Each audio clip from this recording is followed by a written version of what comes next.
Welcome to सक्षम Bharatiya welfare society. दोस्तों, आज हम बात करेंगे कि कोविड का इस्तेमाल करके किस तरह से कारोबार करने के पुराने तरीकों को बदला जा रहा है और न्यू बिज़नेस मॉडल इम्प्लीमेंट करके आम आदमी या आम बिजनेसमैन का जो मुनाफा था वो किस तरह से एलीट क्लास की जेब में भेजा गया है, इसके बारे में आज मैं आपको डिटेल में बताऊंगा। दोस्तों, दुनिया की दौलत का 90% हिस्सा यानी कि 90% पैसा 1 या 2% लोगों के हाथ में है। ये बात शायद हम सारे जानते हैं। और ये जो 1% लोग हैं, इनकी भूख फिर भी शांत नहीं होती। ये उस 10% जो हमारे पास है उसको भी छीनने के प्रयास में लगे रहते हैं। कोविड आने से पहले अगर आप ध्यान दें, हम 3G नेटवर्क पे टेलीकम्युनिकेशन या अपने मोबाइल चलाते थे। उसके बाद 4G लॉन्च हुआ। 4G लॉन्च होने के बाद एक तरह से इंटरनेट लाइव स्ट्रीमिंग ऐप्स की बाढ़ आ गई। पहले सिर्फ यूट्यूब होता था, उसके बाद इमीडिएट बहुत सारे लाइव स्ट्रीमिंग प्लेटफॉर्म आए।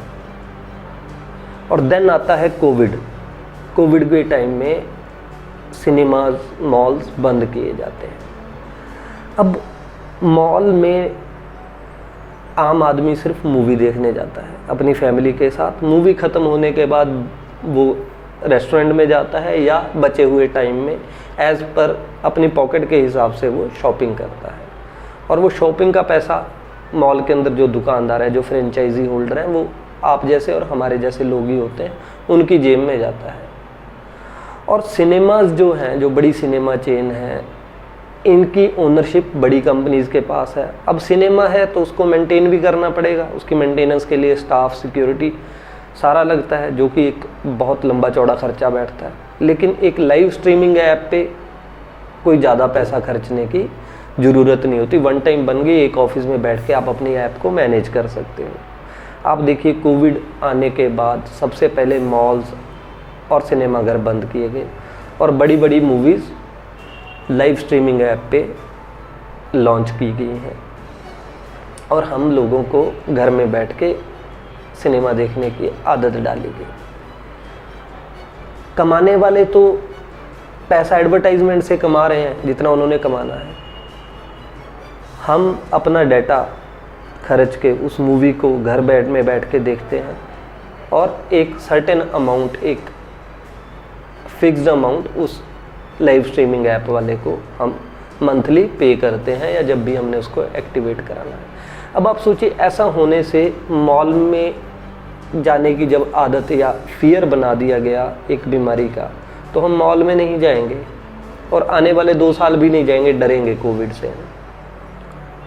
और मॉल में नहीं जाएंगे तो जो मॉल के दुकानदार हैं, उनका जो काम धंधा है वो चौपट हो गया। वो घर बैठेंगे और घर में बैठ के वो लोग भी इन्हीं ऐप्स पे मूवीज़ देखेंगे या अपना टाइम पास करेंगे। दूसरी चीज़, इसके साथ ही इन बड़ी कंपनियों ने ई कॉमर्स प्लेटफॉर्म बनाए जो कि काफ़ी पुराने बने हुए हैं। अब बाज़ार बंद हैं तो लोगों ने सामान तो ख़रीदना है जिसको जो ज़रूरत है। आपकी दुकान बंद है लेकिन ऑनलाइन सामान बिक रहा है, यानी कि वो लोग आज भी कमा रहे हैं। आपकी कमाई नहीं हो रही, आप सिर्फ खर्च रहे हो, सिर्फ एक्सपेंडिचर कर रहे हो चीज़ों पे और उसका जो पैसा है वो उन्हीं 1% लोगों की जेब में जा रहा है। और दोस्तों, वो आपको खड़ा भी नहीं होने देते। अगर आपके किसी बच्चे ने कोई कंपनी अपनी बना के वो सक्सेसफुल हो भी जाता है तो बाय हुक और क्रुक वो कंपनी उससे छीन ली जाती है, जिसका एग्जाम्पल फ्लिपकार्ट हमारे सामने है कि किस तरह से बिन्नी बांसल जी को एक केस में फंसाया गया और फ्लिपकार्ट को $1 ट्रिलियन कंपनी खरीदती है, जिसको कि वॉलमार्ट हम कहते हैं। ये कोविड ख़त्म क्यों नहीं हो रहा? कोविड में क्या चीज़ें ज़्यादा बिक रही हैं, कौन सा कारोबार चल रहा है? ज़्यादातर हॉस्पिटल और केमिस्ट। अब जितनी फार्मास्यूटिकल कंपनियां और जितनी बड़ी हॉस्पिटल चेन है वो सारी इन्हीं बिलियनियर से बिलोंग करती हैं।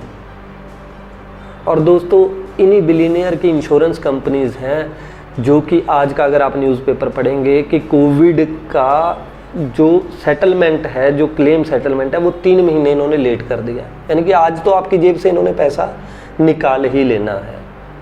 यानी कि आपदा में अवसर वो बना चुके हैं और आपके बिजनेस को जहाँ तक डैमेज करना था वो कर भी चुके हैं।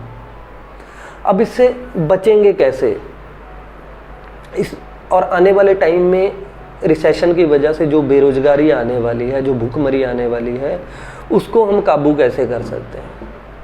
दोस्तों, इसका इलाज सिर्फ यही है कि वो 90% दौलत जो 1% लोगों के पास है, उसको किस तरह से 99% लोगों में डिस्ट्रीब्यूट किया जाए। कैसे उसको निकाल सकते हैं? इसका तरीका क्या है? इसका तरीका दोस्तों यूनिटी के अंदर छिपा हुआ है कि अगर हम आपस में मिल जाते हैं, आपस में मिलके एक सोसाइटी के अंदर इकट्ठे होते हैं और एक बड़ी फाइनेंशियल पावर बन जाते हैं, तो इन लोगों की मजबूरी होगी हम में इन्वेस्ट करना।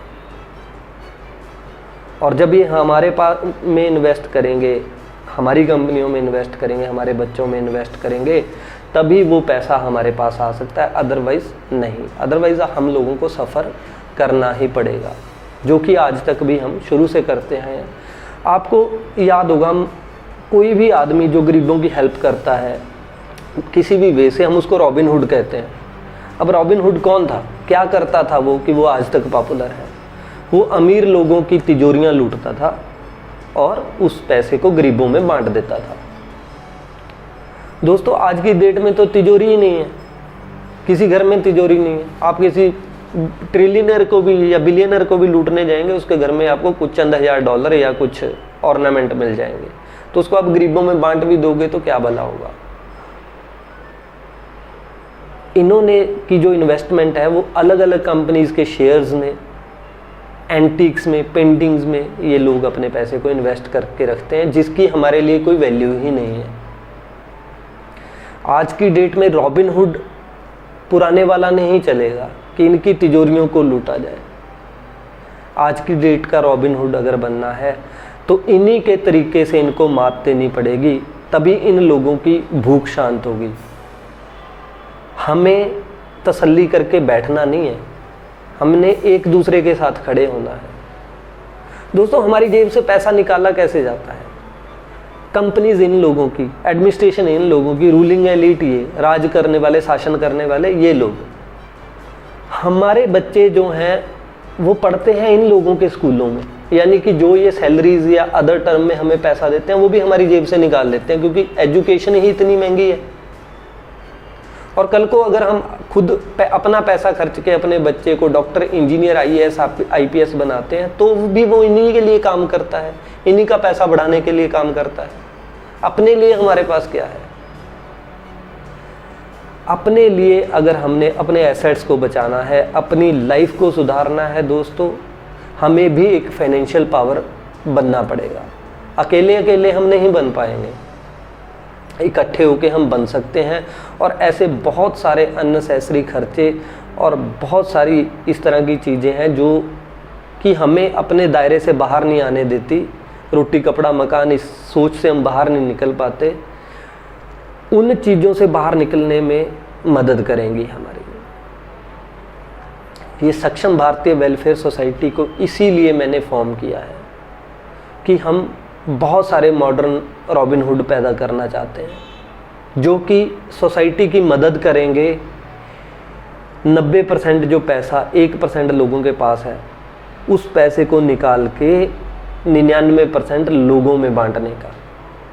और बांटा कैसे जाएगा? बड़े आसान है दोस्तों। बहुत सारे मौके इस तरह के आते हैं जो कि हम छोड़ देते हैं या मजबूरी होती है उनको छोड़ देना। उन मौक़ों को पकड़ा जा सकता है। और ये बच्चे हमारे जो डॉक्टर, इंजीनियर बनके इन लोगों के लिए काम करते हैं, वो हमारे लिए काम करेंगे, हमारी भलाई के लिए काम करेंगे। आज हम ब्लेम कर देते हैं कि डॉक्टरों में ह्यूमैनिटी नहीं है, इतनी फीस है, ऑपरेशन के इतने खर्चे होते हैं कि डॉक्टर साथ नहीं देते या इलाज फ्री नहीं करते हैं या कंसेशन नहीं देते। दोस्तों सोचो, जो डॉक्टर बेचारा बना 1-1.5 करोड़ रुपया खर्च के है, उससे आप ह्यूमैनिटी की कैसे उम्मीद कर सकते हो? पहले तो वो अपना 1-1.5 करोड़ रुपया पूरा करेगा ना, और जब वो उस पूरा करने की कंडीशन में पहुंचेगा, तब तक वो डॉक्टर ही एलीट बन चुका होगा, उसकी भी ह्यूमैनिटी खत्म हो जाती है। अगर 1.5 करोड़ वाला डॉक्टर फ्री में बने ना, तो उसमें ह्यूमैनिटी भी होगी, वो फ्री वालों का इलाज भी करेगा। ये पॉसिबल है दोस्तों। आप हमारी बातों को समझिए, हमारी सोसाइटी को ज्वाइन कीजिए, और इसके लिए अगर जानकारी चाहिए आप कॉल कर सकते हैं एनी टाइम, या हमारी वेबसाइट पे जाके देख सकते हैं कि हम क्या काम कर रहे हैं और फ्यूचर का हमारा एजेंडा क्या है।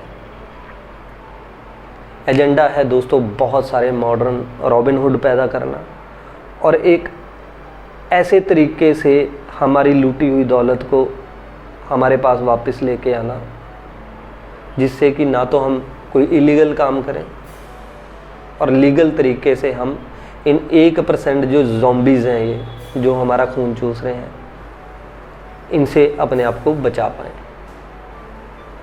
नहीं तो ये कोविड से इनका मकसद हल नहीं होगा, तो कल को कुछ और लेके आएंगे ये। इन लोगों की वजह से पहले लड़ाइयाँ होती रही हैं, first world war, second world war, history में तो जाइए, क्या रीज़न था उन लड़ाइयों का, या क्यों अंग्रेज आके 200 साल हम पे राज करके गए हैं। उससे पहले भी और लोग आए हैं जो हमारे देश को लूटा है या हमें लूटा है। उसका कारण क्या था कि इन 1% लोगों की भूख ना तो पहले भर ख़त्म हुई थी, और आज ये नए गजनी गजनवी या अंग्रेज हैं जो आज भी हमें लूट रहे हैं। इस लूट से बचने का तरीका सिर्फ एकता है दोस्तों। जब हम इकट्ठे होकर काम करेंगे, एक दूसरे के लिए काम करेंगे ना, तो इन लोगों को भी हम काबू कर लेंगे। कोई भी चीज़ देखिए, किसी भी चीज़, अब मैक्सिमम जितनी फार्मास्यूटिकल कंपनी है, अगर उनके बारे में रिसर्च करेंगे तो आप पाएंगे कि उनके मालिकान या शेयर होल्डर सेम लोग हैं। जितने हॉस्पिटल्स में आप जाएंगे, आप देखेंगे कहीं ना कहीं उसके तार किसी न किसी एलिट के साथ जुड़े होंगे। आज की डेट में दोस्तों, जो हम में से भी थोड़े बहुत गुंजाइश वाले, या जिनको हम सो कॉल्ड अमीर कह देते हैं, जो हमारे बीच में से हैं, अड़ास पड़ोस में हमारे में रहते हैं, जो इनका लेवल हमसे थोड़ा ऊपर है, उनका रीज़न क्या है कि उनकी प्रॉपर्टी है, उनके पास उसकी थोड़ी बहुत कीमत है, इसलिए वो थोड़े अच्छे हैं आम लोगों से। अब दोस्तों, जब मॉल नहीं चलेंगे, दुकानें नहीं चलेंगी, तो प्रॉपर्टी के दाम भी कहाँ जाएंगे? तो जो प्रॉपर्टी के दाम हमारी के डाउन होंगे, उसको खरीदेगा कौन? यही 1%। जो एलीट है वही खरीदेगी। गरीब होने से बचो दोस्तों, अभी टाइम है हमारे पास। अपनी परचेजिंग पावर को बचाना है हमने, अपने फ्यूचर को बचाना है। Come together, join Saksham Bharatiya welfare society and help us to unite the society, और नए रॉबिनहुड पैदा करने के लिए, ऐसे रॉबिनहुड पैदा करने के लिए जो कि आज इस सोसाइटी में हमारा लूटा हुआ पैसा हमें वापस कर पाए। जय हिंद, सत श्री अकाल, नमस्कार।